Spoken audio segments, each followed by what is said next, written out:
duas rodas, quatro rodas, duas pernas, mobilidade urbana. Engenheiro João Carlos Cascais. Introdução. O tema da sustentabilidade está presente em todas as nossas atividades, graças a grandes interesses industriais, assim como a partir de visões realmente respeitáveis sobre os efeitos da civilização moderna. Com certeza devemos mudar muitos de nossos hábitos se quisermos preservar a natureza e evitar que as cidades se transformem em verdadeiros pesadelos. Vamos, a partir de uma experiência que nasceu em Blumenau na década de 1940 e continua em Curitiba, falar sobre a importância da mobilidade urbana, do pedestre, do ciclista, da pessoa com deficiência e, finalmente, do idoso com doenças e limitações crescentes. Blumenau, anos 40 e 50, capítulo 2. Era uma cidade pequena, com uma população em torno de 50 mil pessoas, industrial, operária e trabalhadores e trabalhadora. Seus moradores tinham uma expectativa de vida próxima dos 40 anos ou algo mais. A cidade sobrevivia com poucos veículos motorizados. Por ela passavam caminhões barulhentos carregados de madeira em direção ao porto de Itajaí. Na volta do litoral, apenas com cavalo mecânico, deslocavam-se rumo ao alto vale do Itajaí, onde as serrarias não paravam. Cidade dedicada à indústria têxtil, Blumenau abrigava dezenas de milhares de operários. E eles, ao sair de suas fábricas, vinham acompanhados dos seus gerentes e patrões. Automóvel era um tremendo luxo. A simplicidade reinava na calmaria das ruas, ladeadas por belíssimos jardins. Blumenau estava imersa na floresta subtropical, ao lado de um rio que parecia manso, mas que se transformava furiosamente quando chovia demais. Era o lugar ideal de garotos que queriam pescar, andar pelo mato, jogar bola na rua, em frente da casa, etc. O centenário da fundação da cidade, em 2 de setembro de 1950, trouxe ruas asfaltadas, uma espécie de antipó, que logo ganharam mais asfalto, automóveis, caminhões e alguns ônibus. As longas caminhadas de final de semana para visitar famílias amigas ou o dia a dia do ciclista começaram a dar lugar a pequenas viagens de ônibus ou automóvel. Era o progresso. Blumenau tinha boas calçadas,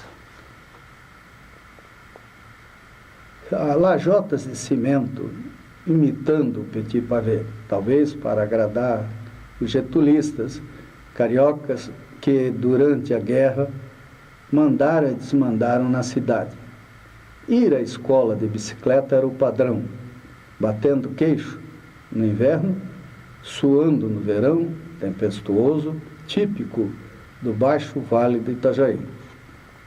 Ao fazer cursinho em São Paulo, em 1963, e engenharia em Itajubá, em 1964 a 68, o jovem catarinense com pretensões a ter um diploma de nível superior tinha de suportar um verdadeiro choque cultural.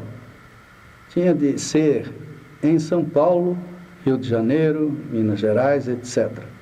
Não existia onde fazer cursos semelhantes em Santa Catarina, nos anos 60, exceto direito em Florianópolis. A capital paulistana, já com engarrafamentos homéricos e discutindo quando e de que maneira construir viadutos, avenidas, túneis, metrô, etc., ainda era caminhável. uma maravilha sair domingo cedo para ver e ouvir concertos da Orquestra Sinfônica no centro. Passear no Ibirapuera, gastar 2 horas no planetário, lembrando as estrelas que não era possível enxergar em São Paulo. Comer um churrasquinho de gato e visitar casinhas de paulistanos amigos em bairros distantes. Ouvir a rádio que só tocava música erudita. Era genial. A capital paulista estava no início do que é hoje, uma monstrópole neuratizante.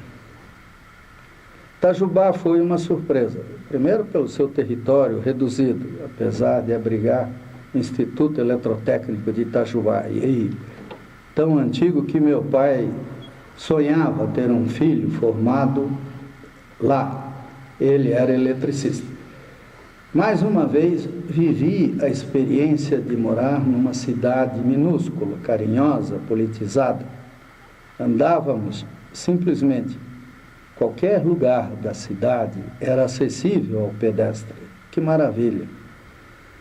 Tudo isso sem esquecer a pracinha, onde os homens andavam num sentido e as mulheres no outro, contornando-a sem parar, apenas trocando olhares e galanteios, até que alguns pares se destacavam. Bicicletas, poucas, comparando com a Blumenau da época. Casei e em Itajubá nasceu minha primeira filha, Tatiana, felizmente saudável e podendo ser sustentada com o pouco que ganhávamos lecionando. Além do aluguel do apartamento herdado em Blumenau, que em 1966 perdi meu pai de câncer, fumava demais e ganhei uma família pela qual me tornei responsável. Bem, capítulo 3. Curitiba, do jovem adulto ao idoso e à pessoa com deficiência PCD.